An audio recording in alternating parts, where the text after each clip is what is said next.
Hi மின்மினிஸ், இன்னைக்கு எனக்கு 2 doubt தெரிஞ்சவங்க கண்டிப்பா கிளியர் பண்ணுங்க. செவ்வாய்க்கிழமையில வெற்றிலை தீபம் போட்டுட்டு இருந்தேன். 4 வாரம் போட்டிருந்தேன். இப்ப 5வது வாரம் இன்னைக்கு போடல. ஏன்னா எங்க சொந்தக்காரங்க ஒருத்தவங்க இறந்துட்டாங்க. அதுவும் பங்காளி. அதனால 16 நாள் தீட்டு நீங்க விளக்கெல்லாம் போடக்கூடாதுன்னு சொல்லிட்டாங்க வீட்ல. இப்ப எனக்கு என்ன சந்தேகம் அப்படின்னா, 16 நாள் கழிச்சு வர செவ்வாய்க்கிழமையை நான் 5வது வார செவ்வாய்க்கிழமையா கன்சிடர் பண்றதா, இல்ல முதல் வாரத்துல இருந்து ஃபர்ஸ்ட்ல இருந்து ஸ்டார்ட் பண்றதான்னு சொல்லி தெரிஞ்சவங்க கமெண்ட் பண்ணுங்க. வாரம் நிறைய கூட்டு காய்கறிகள் வாங்கிட்டு வந்ததுனால இந்த வாரம் கூட்டு வாரம். காலையிலேயே பீர்க்கங்காய் கூட்டு, ரசம் வச்சிருந்தேன். சபரிக்கு தக்காளி சாதம் கிளறி இருந்தேன்.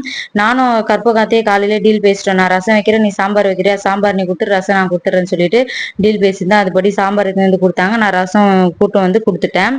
இந்த கிவ் அண்ட் டேக் பாலிசி எப்படி இருக்குன்னு சொல்லி கமெண்ட் பண்ணுங்க. 2வது டவுட் என்னன்னா, நான் கன்சீவா இருக்கும்போது ஒரே ஒரு முடி கூட கொட்டவே இல்லை. நான் எல்லாருக்கிட்டையுமே சொல்லிட்டு இருந்தேன், எனக்கு எவ்வளவு ஸ்ட்ராங்கா இருக்கு, நல்லா டென்சிட்டி வேற அதிகமாயிடுச்சு, சூப்பரா இருக்கு என் முடின்னு சொல்லிட்டு இருந்தேன். என்னடானா ஒரு தடவை வரும்போது தலையில இருக்க மொத்த முடியை கழட்டிட்டு வந்தது. இது நார்மலா இல்ல அப்நார்மலான்னு சொல்லி கண்டிப்பா எனக்கு கமெண்ட் பண்ணுங்க. உங்களுக்கும் இப்படிதான் இருந்துச்சான்னு சொல்லி நான் தெரிஞ்சுக்கிறேன். வீடியோ பிடிச்சா மறக்காம சப்ஸ்கிரைப் பண்ணுங்க. தேங்க்ஸ் ஃபார் வாட்சிங்.